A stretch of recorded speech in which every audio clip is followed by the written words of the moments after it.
Sainte-Adèle, chez mes boss, magnifique terrain. Qu'est-ce qu'on voit? Magnifique plante. Mais, gros mais, on voit que c'est une crucifère ou presque cassée, puisqu'elle renferme des fleurs en forme de croix, d'où l'idée de crucifère. On voit ses feuilles pointues, on descend en bas, on voit ses feuilles qui ressemblent d'autant plus à celles du lierre terrestre ou des violettes, un peu plus lobées, en forme de cœur. Et vous avez reconnu la fameuse allière officinale, une magnifique plante, très très belle, très très bonne.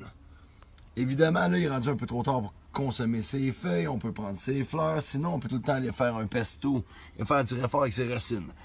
C'est une plante qui est diurétique, c'est une plante qui est très médicinale, elle est antiseptique, on dit même dépurative, pourrait combattre la goutte, elle pourrait être bonne pour les troubles urinaires, vu qu'elle est très diurétique, très bonne pour l'appareil urinaire. Elle est expectorante aussi, donc bonne pour les poumons. Elle possède des hétérocides, la vitamine C et plein d'acides soufrés, me semble, dans la famille de la moutarde. D'ailleurs, en anglais, on l'appelle garlic mustard. Elle a des propriétés un peu similaires à celles de la moutarde. Et il faut faire attention. Quand on la voit, mettons comme ça, il faudrait couper ses fleurs, l'empêcher d'aller en graines. Ou du moins, quand elle fait ses graines, prendre les graines, puis les garder, les jeter, ou faire attention, parce que ici, elle n'est pas native, on l'appelle extraterrestre, et c'est une plante qui est très, mais très envahissante. Moi, je capote pas avec ça, parce que où l'humain va, les plantes qui ont besoin, ils les suivent tout le temps. Et celle-ci n'en fait pas exception. Donc, si on récapitule, qu'est-ce qu'elle peut faire pour vous? Elle peut faire une excellente salade, très, très bonne. Elle peut faire des cataplasmes, bonne pour la peau. Elle est antiseptique, donc anti-putréfaction, si on peut dire.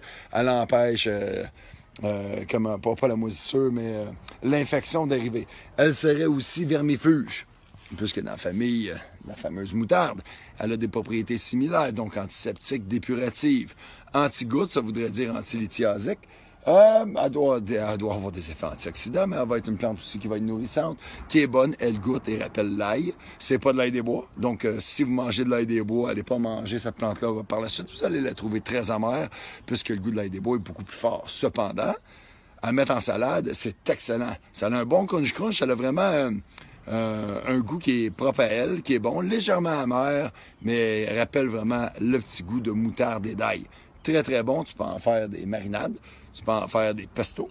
Tu peux vraiment récolter la racine qui, elle, là, elle creuse, elle fait une bonne grosse racine. Et évidemment, préférablement avant qu'elle monte en ample florale, c'est une plante bisannuelle. Bisannuelle, ça veut dire qu'elle va faire son cycle sur 2 années. La première année, elle fait une rosette avec des fleurs, d'autant plus lobées comme celle-ci. La deuxième année, elle commence à monter avec des feuilles comme celle-ci. Je sais pas si j'ai dit fleurs, mais feuilles. Feuilles lobées. Et par la suite, elle devient plus pointue, comme ça. Et elle fait ces petites fleurs qui sont belles et qui sont bonnes, qu'on peut mettre en salade avec. Et par la suite, elle va faire une espèce de tige remplie de graines. Comme une espèce comme la moutarde, en fait. Tu regardes ça, là, ça fait des espèces de longues tiges remplies de petites graines. Et c'est là la problématique de l'allière officinale qui commence à peupler partout dans les régions où les humains l'ont amené. Mais la bonne nouvelle, c'est qu'elle est gérable quand tu l'enlèves ses racines. Donc, tu la vois pousser, tu la laisses pousser un peu, tu creuses, tu pognes ses racines, tu coupes ça, puis tu te fais un pesto de racines qui va goûter le réfort. Et donc, tu es capable de substituer n'importe quel réfort avec sa racine à elle, ou comme les autres brassicacées, ou du moins surtout les autres moutardes.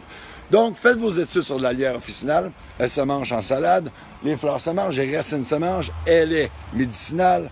On parle d'expectorante, de diurétique, on parle d'antiseptique, on parle de dépuratif, on parle d'antioxydante, on parle de tonique.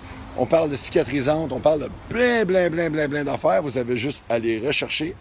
Allière officinale, c'est une plante qui vient d'Europe, mais qui est maintenant naturalisée et envahissante. Et dans la liste des mauvaises plantes, à ne pas implanter chez soi. Allière officinale, mon nom c'est Ben Cormier. Si vous aimez mes vidéos, aidez-moi, suivez-moi, touchez-moi. Bonne fin de journée. Restez sauvages, allièrement vôtre.